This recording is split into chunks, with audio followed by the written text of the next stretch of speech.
Hey everybody, this is Alex, the geek of all trades, and today joined by a fellow geek, Davy from the Flux team on the Geeks Talk podcast. Davy, how are you? Good to see you, man. Good. Good morning. Good morning. Good morning. How was your holiday? Good.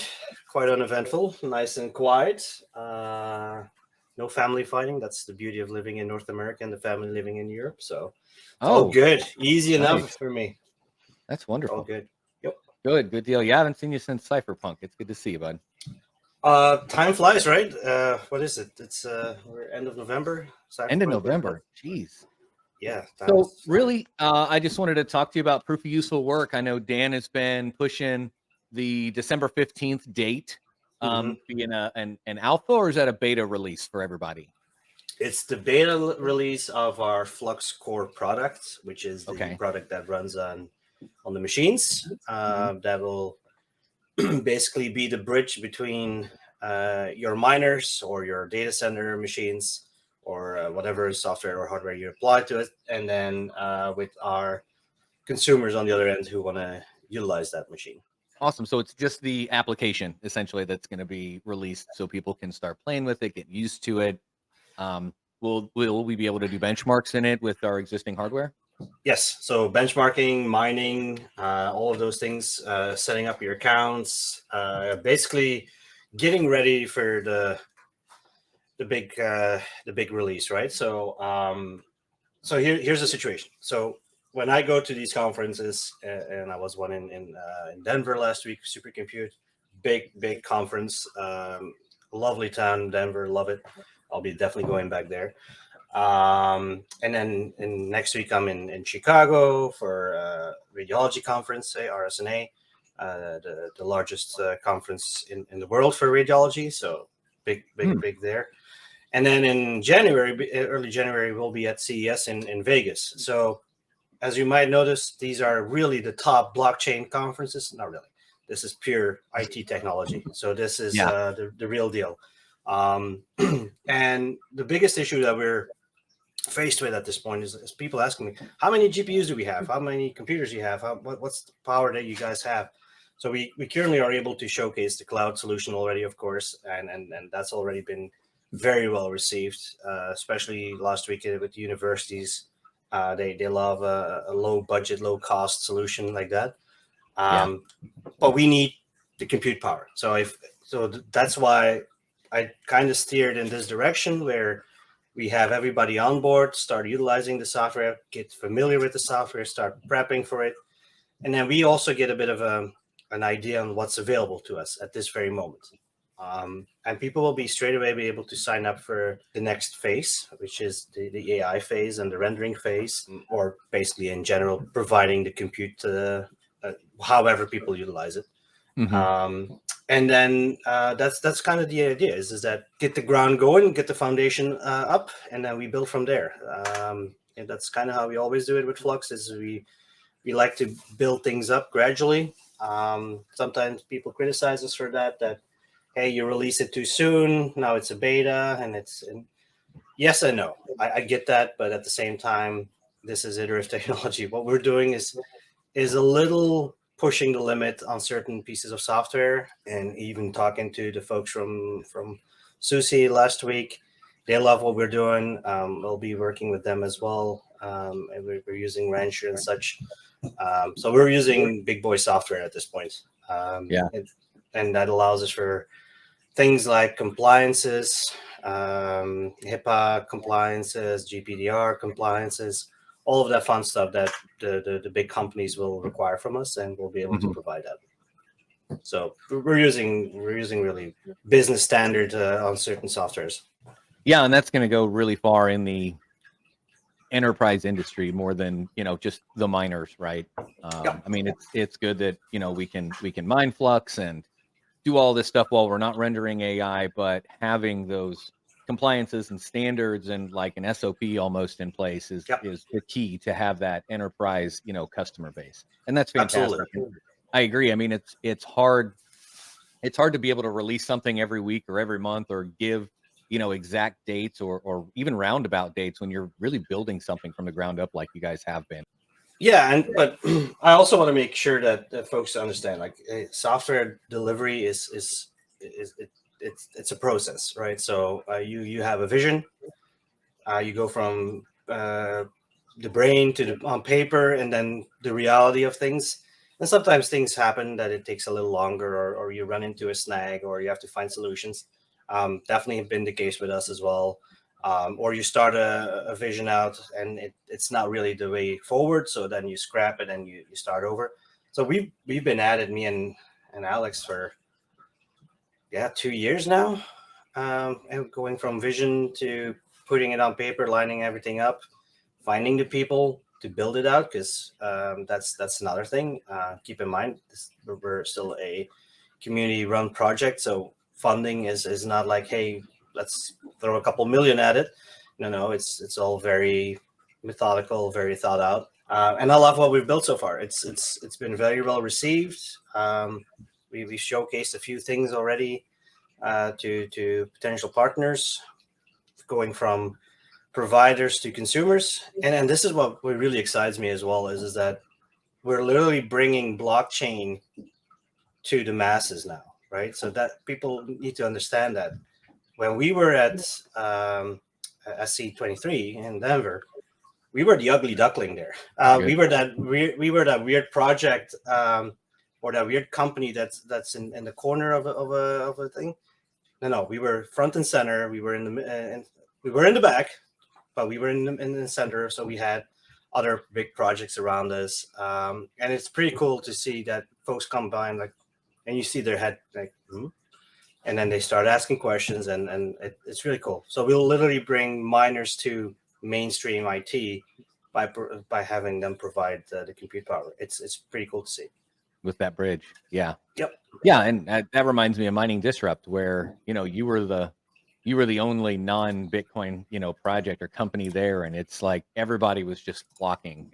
Yeah, and that's the same thing at these conferences. Yeah, we don't draw a crowd like an AMD does, and I had meetings with AMD as well, because I'm trying to find a use case for the AMD cards as well, and I have a couple follow-up meetings, and I'll freely share this with you guys. AMD and AI, they're very focused on their Instinct cards, to be able to roll out AI. And I had a conversation with them as well, is that NVIDIA does a different. They support CUDA on a wide range of cards, which is not the case for AMD, unfortunately.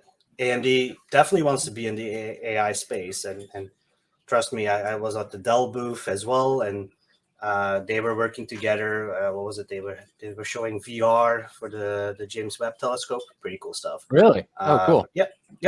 And that was all rendered with AI from provided by AMD, so not NVIDIA. So that's pretty cool to see. The problem that I have, and the problem that I told them as well, is that if you want to have folks move into your space, you want to make it as accessible as it is. We have the platform. We just don't have the use case with your AMD cards. So for anything Radon related, it's kind of hard. So we have follow-ups with them as well on that. So cool. So that's the cool part of these type of conferences, is being able to network and get conversations going like this with big players out there. Yeah, get things started. Start making moves. Yep. So you kind of answered one of my other questions, is how long have you had the vision, from when you first had the idea of, hey, we can do this and we can do it better, all the way to where you are now? Vision for me personally, and this is before I even met Alex, before I even rejoined the Flux project, for me was already about 4 years ago, where I was playing with some things with my 1080 at that point, because I was doing mining. I was very heavy in mining as well, running my pool and all that fun stuff. I'm a geek, as you introduced, so I'm always looking for what's next, what's cool coming. And I've been in the IT space for 20 plus years, so AI is a big buzzword now. If you think about it, we did AI back in 2000 already. The moment you throw your CSV files into a code and you start doing predictions and such, well, kind of doing AI. But AI is a big word, right? AI is such a big umbrella word. Everybody has their own vision on it. And folks see ChatGPT, for them, that's AI. That's just yet another component to it. Recognizing images, that's AI. So anything computer related in my book is almost AI at this point. Like anything compute power, but the focus now becomes on the GPU power. You need that extra power now to do more calculations. And for me as a miner, that was like the next jump up. I'm like, so how do I bring those two worlds together? I didn't have a big team at that point to really bounce off ideas off. So that sat dormant for me for a while.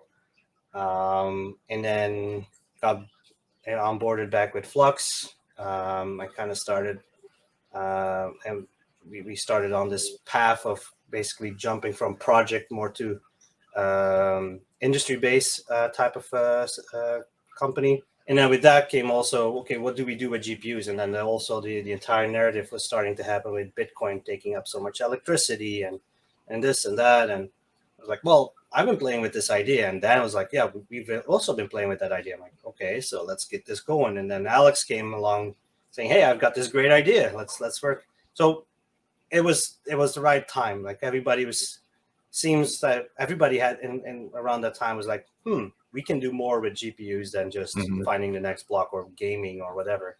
Yeah, and we had this kid out of Geneva come to us. Hey, I got this great idea. Let's start working on it. And I'm like, yep, this is it. We're all on the same page. Let's do it. Very cool. Yeah, it's great when things like that just come together. Everybody's having the same thought, and meeting of the minds, and you make it happen. That's great. Yep. And we went through a couple iterations of it, like blockchain versions, more centralized versions. We came up with my biggest fear is that if we do it a blockchain version, then you put your chain at risk as well. If something goes wrong or something happens with whatever offering you have that the AI needs to do, and then you don't want to take out your chain, right? So we have our cloud solution that's fully driven by the chain. We have to make sure we don't risk it. And at the same time, I didn't want to limit it to people mining Flux. I think we can do better if we allow anybody to join in. And so that's why we came up with the solution it is today. Yeah, I think it's a great solution. I think the path that you're going down is the right one. I feel like if you made it more blockchain focused, it would be more difficult to get adoption from those enterprise customers, like you're saying. But at the same time, just like you alluded to earlier, you're bringing blockchain to the masses. And when people don't even realize they're using it, that's when that main adoption happens. Yep. And that was the beauty of it too. Even last week, people were like, look at the booth and they're like, hey, can you show me how to deploy something on Flux? So I did it. And they're like, okay, so where do I do the blockchain piece now? And we're like, you don't have to. Yeah. And they're like, So it's that moment that you like to see. It's like, oh, so it runs on the blockchain, but I don't have to have Bitcoin. Like that people, that it still amazes me in 2023 how some people are still not as informed on blockchain. So as much as all of us in the space and everybody watching this, they're very focused on the blockchain, and we all take it for granted at this point. Really don't. It's still very, very early. And if you're in now, congrats, you're in early. Even if you just joined, you're still early. It's amazing to watch sometimes how people make that connection. And after that, they are fully, they as Dan says, they jump into the rabbit hole, and then they started discovering all the things that other things do with blockchain, right? So it's kind of cool. Yeah, it's easy to fall down that rabbit hole for sure. Oh yeah. Ever since I moved out here to Chicago from Atlanta area, my power rate has almost doubled. And yeah, that's a pain. That is a pain. I kind of expected it, coming into this, but I've actually got most of my, higher power NVIDIA cards on vast AI, getting paid dirty fiat, but they're always rented. They just run, they sit there. They actually help eat that half of the house. If I was just using vast and getting paid dirty fiat, right? What is going to entice me to move off of vast and onto Flux proof of useful work where, I have, I don't know, more risk or less risk, or how would you entice me to come onto your ball field here? That's a good question, actually. So Vast is a good project or company. Let me say it that way. I think I introduced a lot of folks to it because they have a great model, but it's pure rent my machine, and you decide, and once you hand it over basically to them, and they do their thing. Mhm. What's different in our case is that you are just you. It's just you and your machines, and that's it. And you set your price, and hopefully somebody takes it. That's easy. That's an easy use case. We have the same use case as well. Mhm. But what do we have? Well, you're now waiting for somebody to take in control of your machine and start using it. We're going to have the option that, well, our consumer or the consumers will have the option to basically drop and say, hey, we're doing this project. If you have 2080s or 2080 Ti's or higher, we would love to bring you on board. And this is how much we're paying you. And then you'll be able to join in and you'll decide as well. You can hop in at that point already. And then whenever they start, at that point, you're being paid if they use it or not. Especially if your electricity side, that might be good to know. That's one of the things. The other things is that 2080 Ti's or 2080s, I'm not sure what you said. Was it the Ti or the It was the Ti? TI, yeah, the TI. They might not always be picked as easily. Mhm. And currently they're being utilized because there's a shortage of GPU power out there. There really is. And yet there's people with GPUs out there that have no consumers either. So we're bridging that gap. But as soon as other cards come online, they might not be as interesting for folks anymore. So in our case, we'll have jobs and demos and things that people can run right there, right then. And then basically that goes to cards that are unused. So we also have those then being brought into the fray. That also helps. It's a multitude of things that bring it all together. The other thing is that, as I alluded to, it's just you on Vast, Mhm. right? And you have to manage it. And if you have to go for work to Atlanta back or go somewhere else, or visit me at CES when we're in Vegas.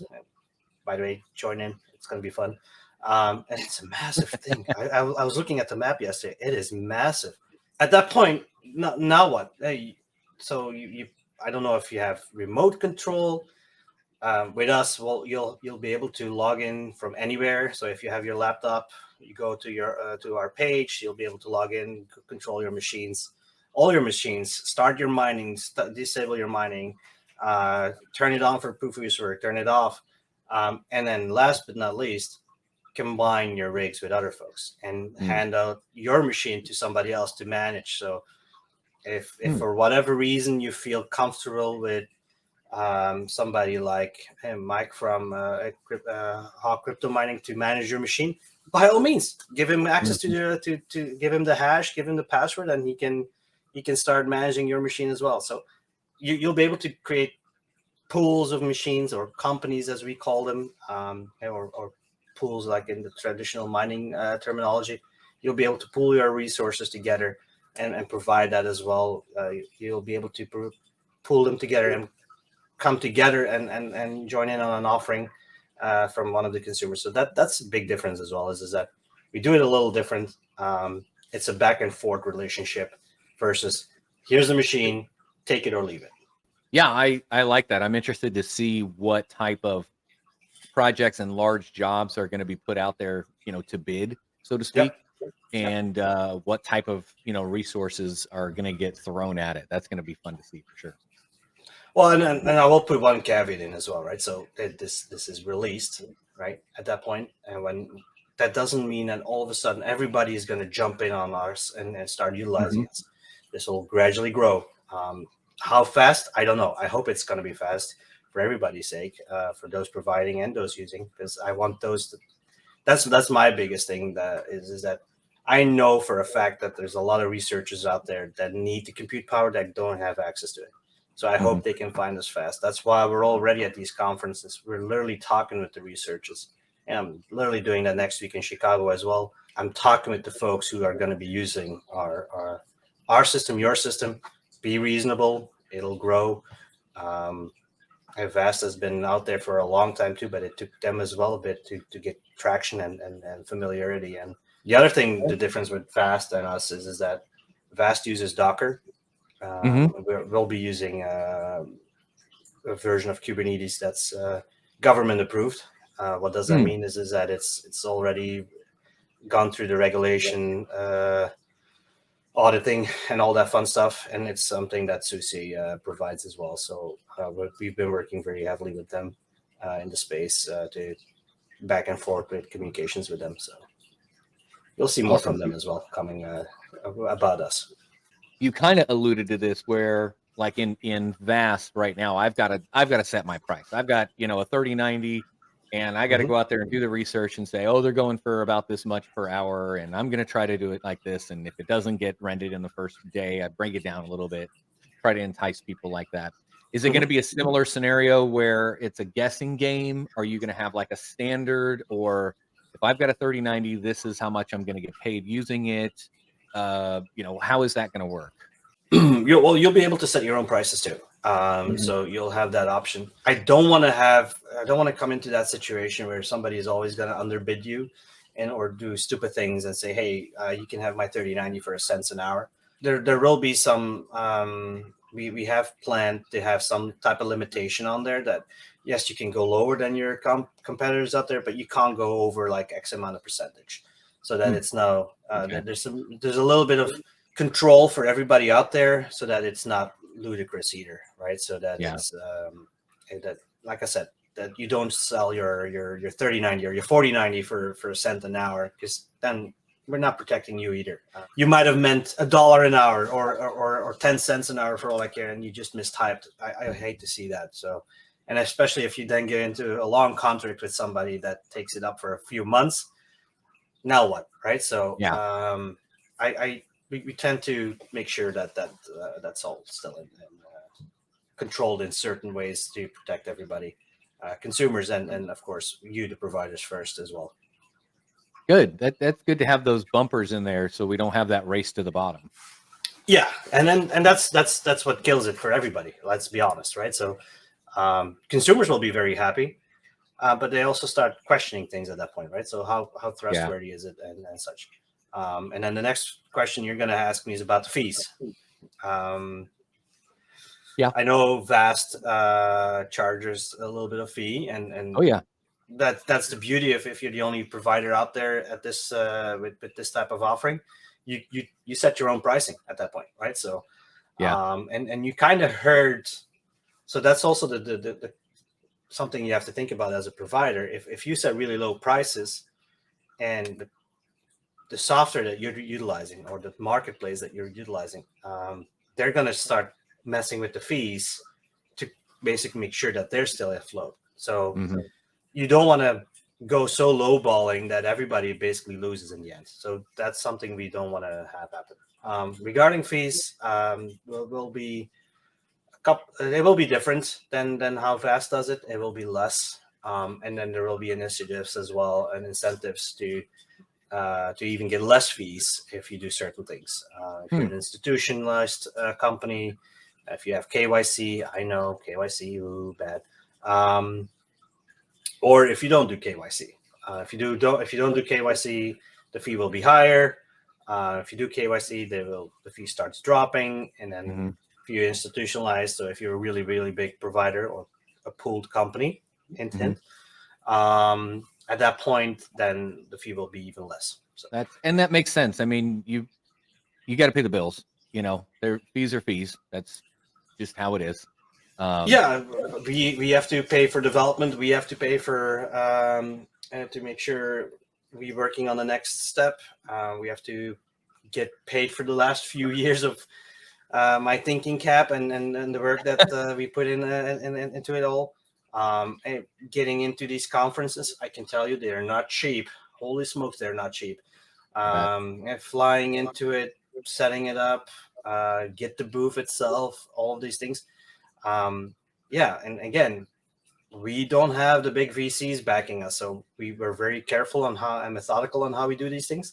And so far, we've been really good gatekeepers of how we spend our flux and all that. So we've been really well off so far. And I do have to thank the team that does this stuff. Like I go to these things and it's all set up nice and stuff. So although SC23, I was setting it up, so that was what was fun.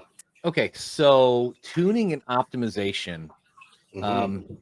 Like when somebody's using Hive right now, right? You can go in there and there's like community recommendations based on I've got a 3070 Ti and I'm going to be mining this coin, and you know these are presets that work for me, kind of thing. Are you going to have a similar, you know, defined, you know, tips, tricks, you know, setup or whatever on mining as well as AI, so that it's, you know, if I want to turn the knob up to 11 on my 3070 Ti, I can, you know, while it's doing AI or something, or if I want to only push it 70% and you know be reasonable like that, I can kind of tune it down. Are you going to have similar settings? Yeah, simple. Yeah. Okay. So yeah, there's multiple facets, and there will be your default settings. So if you don't do anything, and unlike Hive, where you create a preset and it's assigned to the preset and kind of leave it at that, we thought about that too. Like we just one preset, off you go, done. But then we're like, well, but what if you're a gamer? You don't want to have your settings changed because you might be picked up for proof of user work. So there's a back and forth. So there's a setting for proof of user work. There's a setting for mining. There's a setting for if you don't do anything at all. So you can have three settings for NVIDIA and AMD as well. Now I have to say, I haven't seen the latest, but I believe that you can that we can move the presets on your account, so you will be able to share them with your co-workers basically, and you can transfer it over to other stations and such. Oh, okay. So if I find out that these settings for my 3070 Ti work really well, but Hawk that's in, you know, my company has a fleet of 3070 Ti's, I can share those and we can just push that pre-config out to all of, you know, X card. Yeah, and even the idea is that if let's say you go on his machines and you set those presets and then things break, for instance, there will be an auditing. So Hawk will be able to see, hey, who set these settings to on my machine? Oh, nice. So so there's this auditing. Yep, there's change logs, there's auditing, there's login information. What mining have you been doing? Who started the mining? All of that. It's being tracked. No, we're tracking it on for you, so you know, because this is me as an IT administrator talking. Then the thing that I hated on a Friday afternoon, somebody going in and making a change. Friday 4 o'clock, makes a change, goes home, and all of a sudden I get the phone call at 6 o'clock on a Friday. Hey, why is the server down? Been there too many times, and it's a joke between IT folks. Never make a change on a Friday afternoon. No change Fridays. No change Fridays. Yet when do most things happen and break things down? On a Friday when they make changes. So we keep track of these things so that you know that it was Hawk himself who did it on a Friday afternoon. Sorry, Hawk. You can go back and point fingers. I keep messing with him. But that's the idea is that we keep track of these things for so that you have something to go back to and say, hey, what happened here?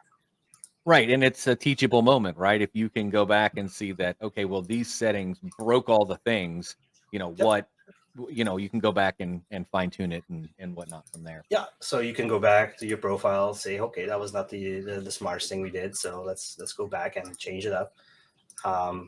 And yeah, like that's the idea behind it. So I only have experience running AI in Docker on Vast, or you know, providing the compute for people to run AI in Docker, and it seems like a lot of that is just API calls back to like, you know, Stable Diffusion or other, you know, type of models that are on like PyTorch and pip and things like that. Running that in Kubernetes in pods, how is that differentiate from Docker? I mean, it's the same kind of like 6 1/2 dozen the other, right? But one is a little more expandable and enterprise focused over like a Docker container, right? Yeah. Yeah. But how is that going to differentiate? Or is it I'm going to have the same type of jobs and it's going to be more jobs are available in Kubernetes? For starters, you can still run Docker as well on Kubernetes as well, which is also Oh, a okay. plus. Yep. Yeah. So you'll see similar type of jobs running on your machines, but you also still will see containerd and other types of mechanisms in that way. The other big plus is that you can't get into those pods. So even if you're an administrator on your machine, you won't be able to get in those things, Okay. which is a big plus.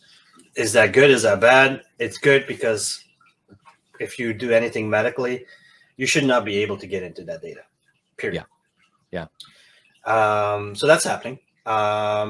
With Vast, I think it was Mining King at one point who was like, yeah, let's have a look what these folks are doing. You kind of just destroyed a lot of people's hopes and dreams with doing that, because now people realize that, okay, you have to be careful what we run. The idea is that people can do any type of GPU compute that they like, going from TensorFlow to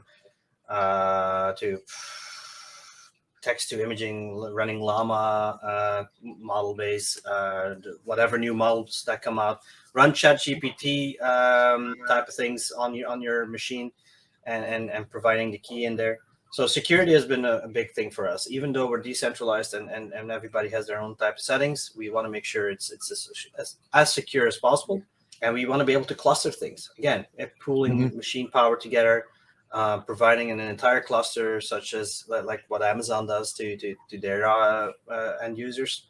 We want to be able to do the same thing, except it's decentralized and everybody is contributing. So allows us to scale more. Right? We were able to create clusters in North America. We were able to create clusters in Europe, provide just a Europe-based type of thing. Create a cluster just in Canada, just in Illinois, for all I care.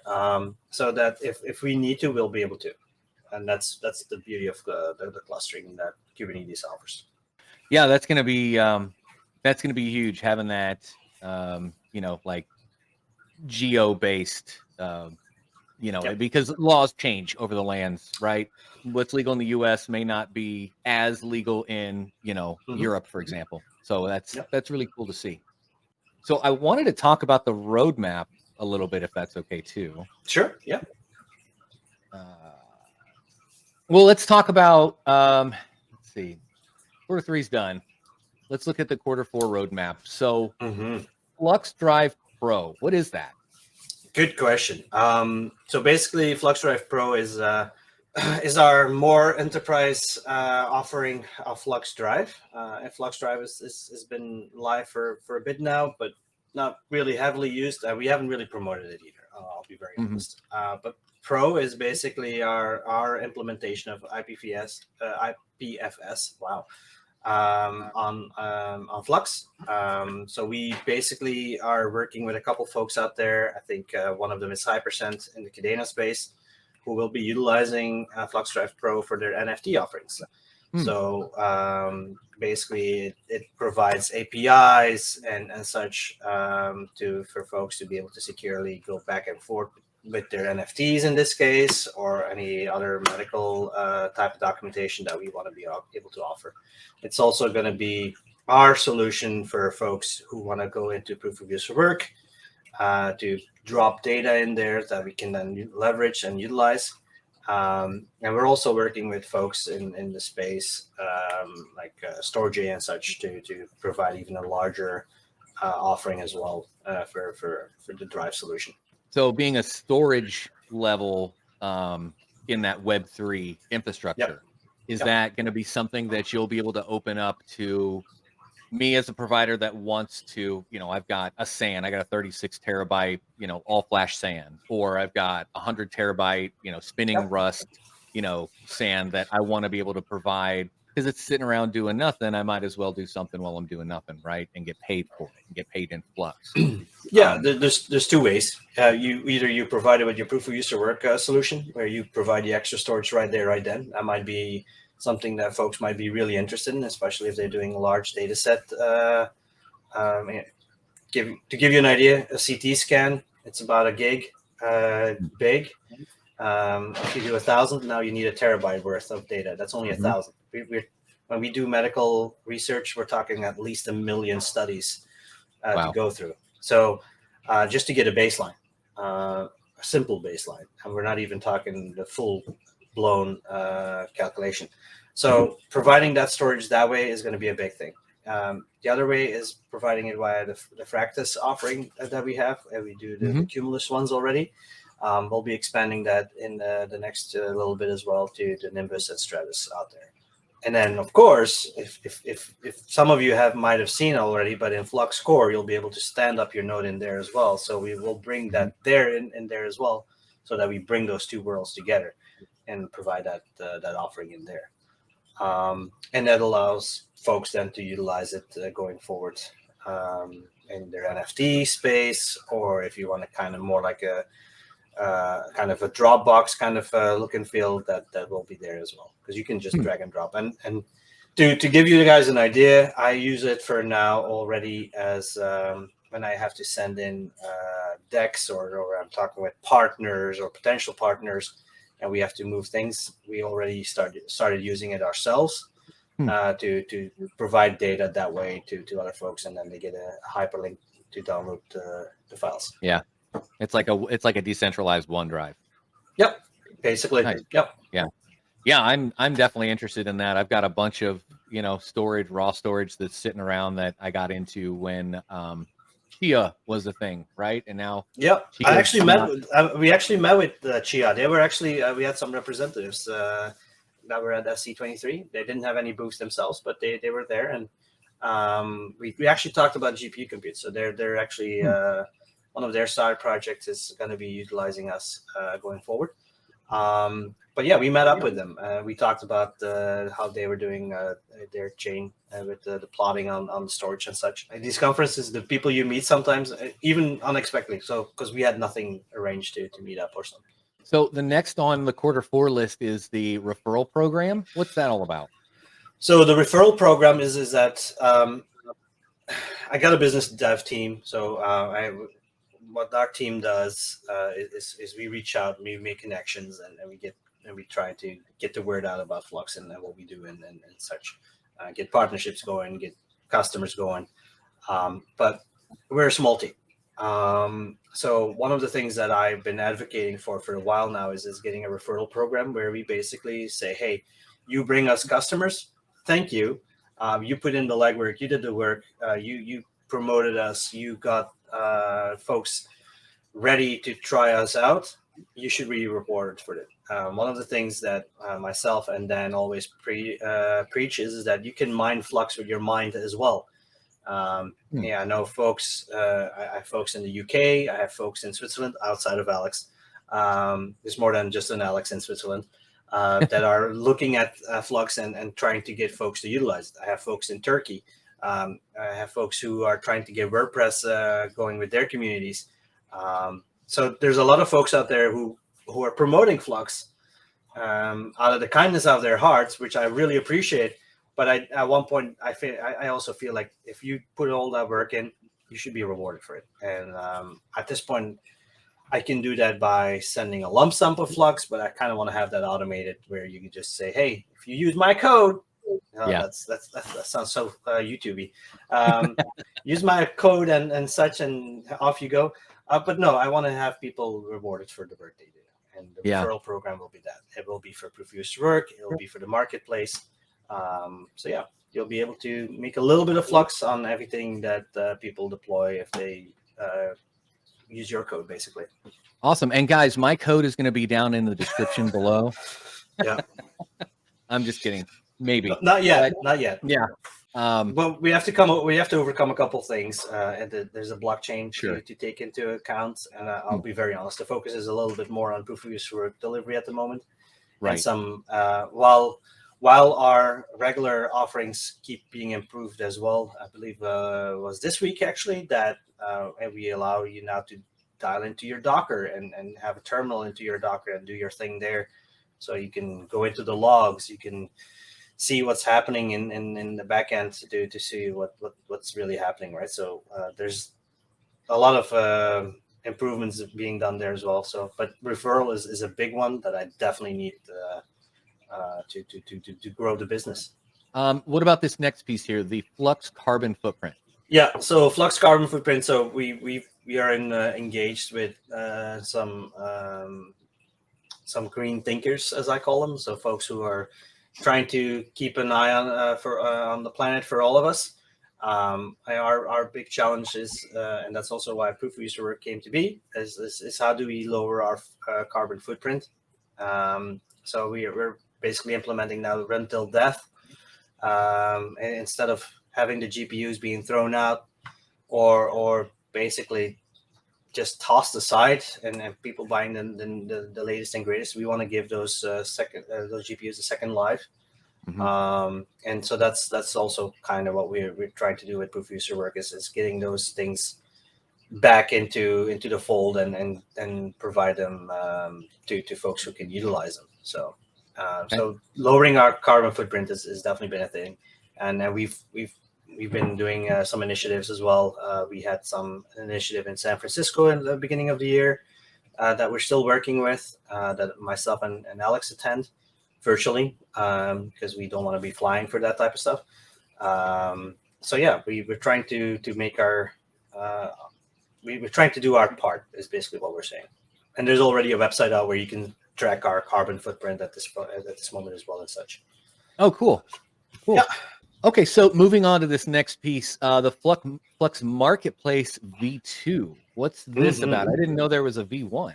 Well, the V1 is actually the home.run on Flux.io, and there's a marketplace in there where you can deploy your pre-search and a couple other things. I love home.run on Flux. It's so cypherpunky. I find it's like very, with the green and the black, it's like very matrix kind of thing. But that's also how a lot of people see it. It's a very matrix thing. They see the lines and they're like, I'm not touching this.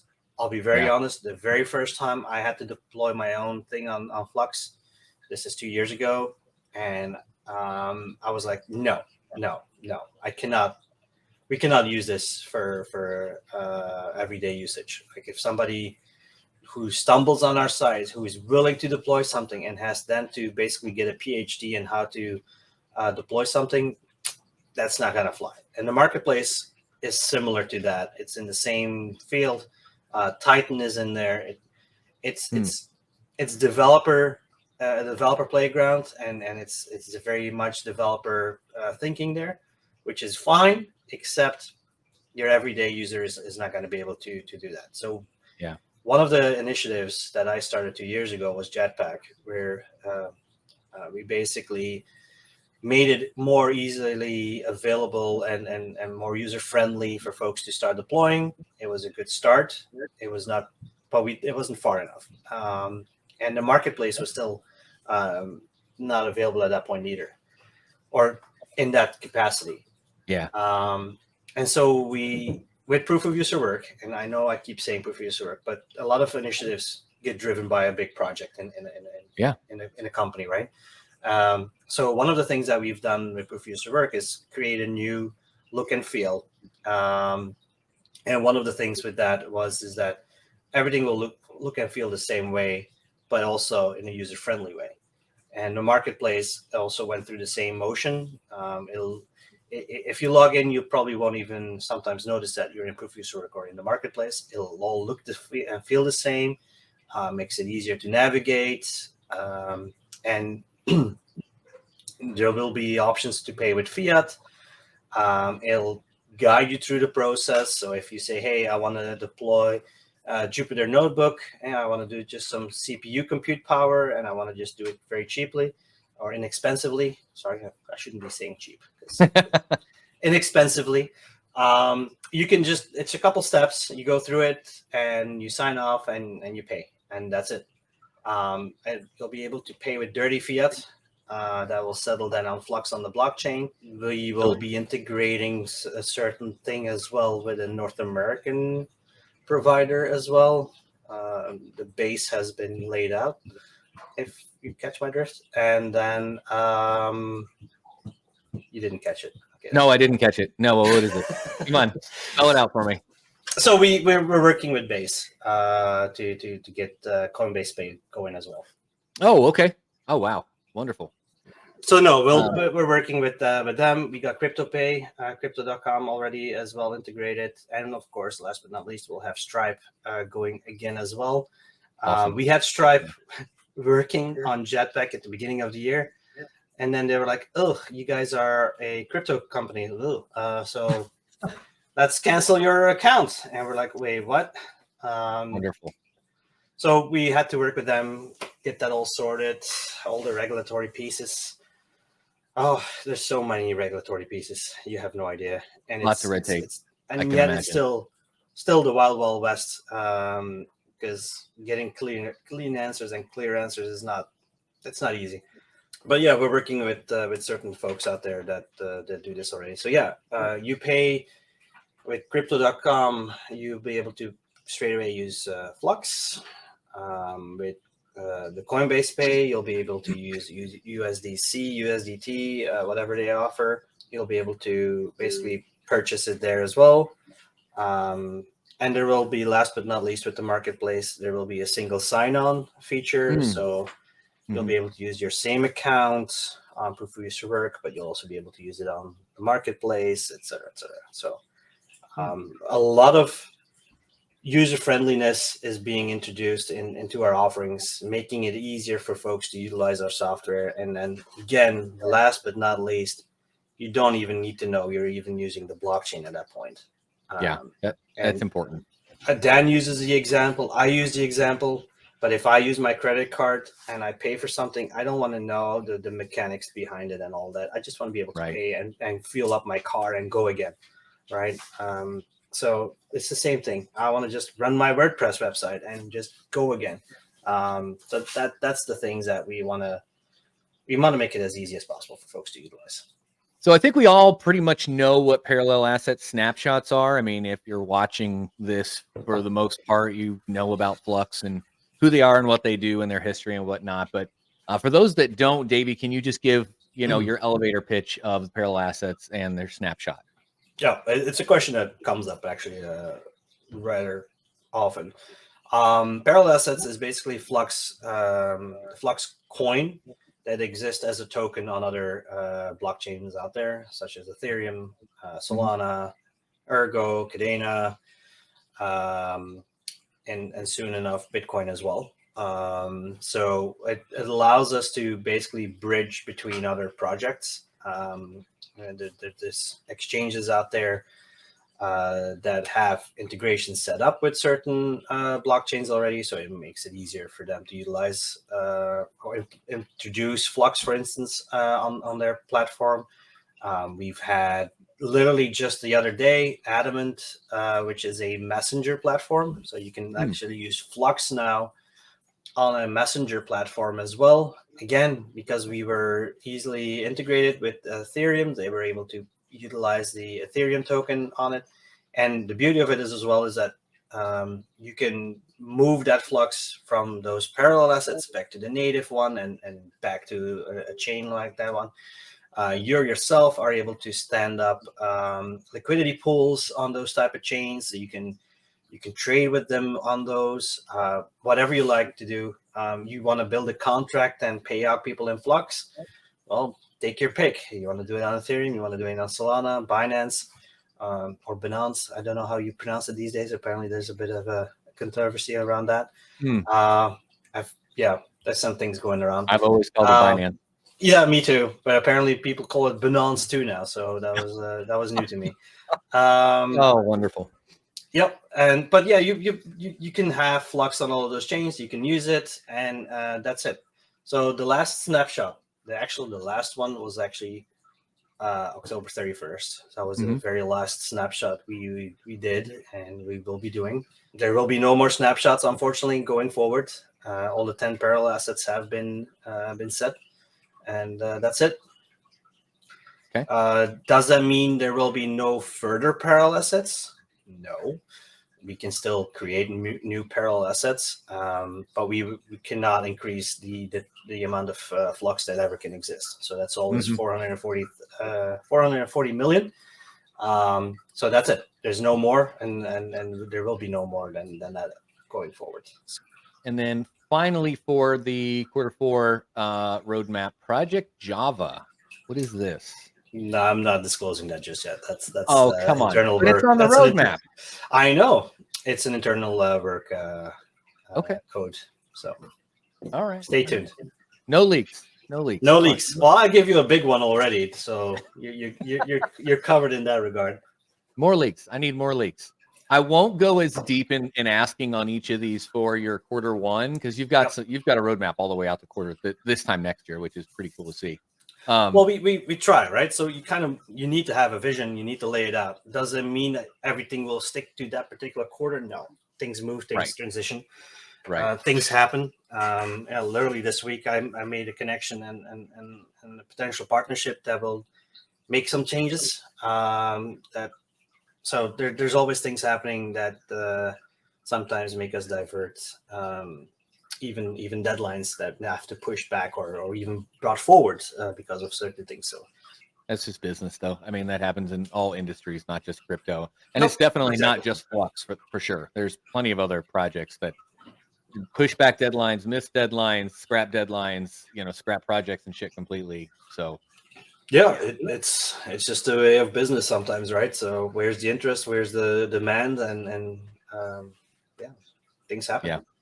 So I do want to ask about Project Enigma and Project Juggernaut. What are those? Come on, man. Oh, you're asking all the work titles within Flux at this point. Which one can you go back to the screen? Yeah. So Enigma and Juggernaut. No, I'm not gonna be releasing either one. now. Okay. No, what about no. Primetime? What is Primetime then? So Primetime was us getting in front of all the big companies in conferences, right? Stepping out of your comfort zone, going into the mainstream IT business.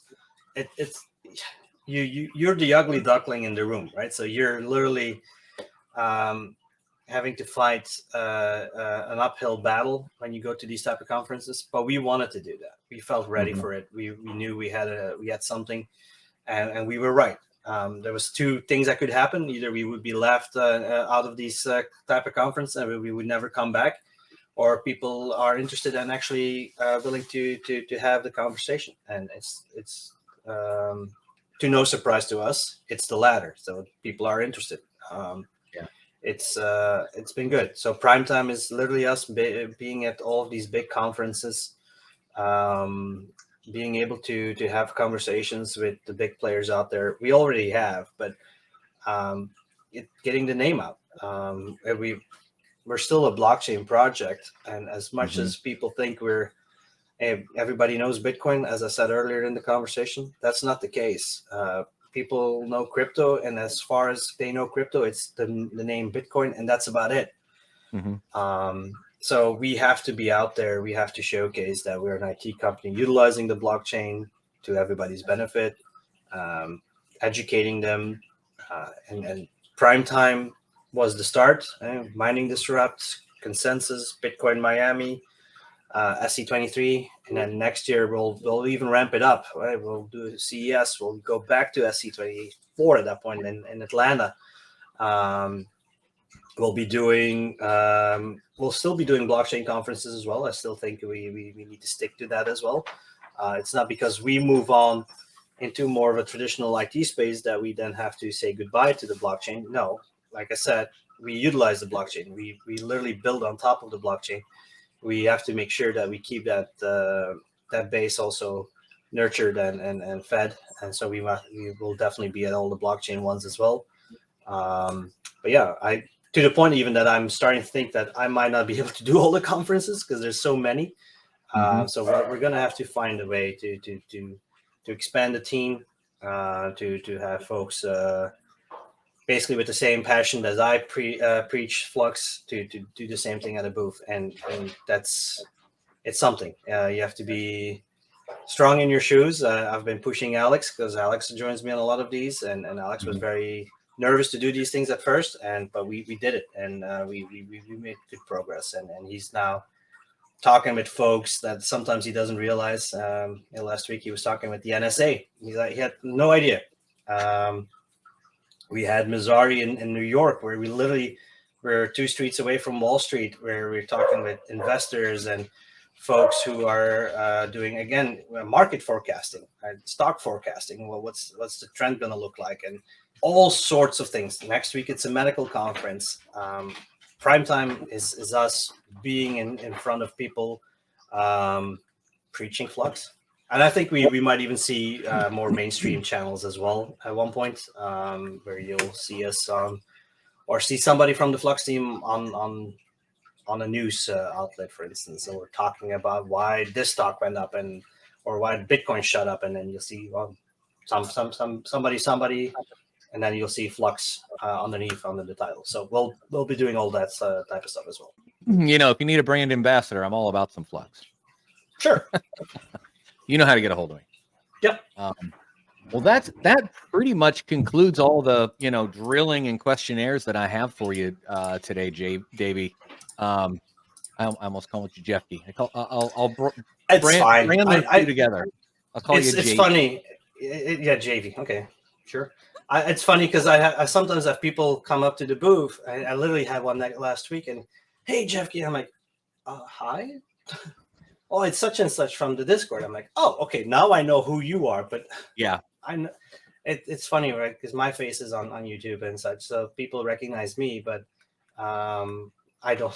Sorry, I don't always recognize. Yeah. But it's funny because I don't know some of the people, but Cypherpunk was great for that. I love Cypherpunk. Being able to put a face to the name, so much fun. We'll be doing it again this year, and also we'll want to do one in Europe and not in Switzerland. I don't know who came up with that. There was somebody telling me that.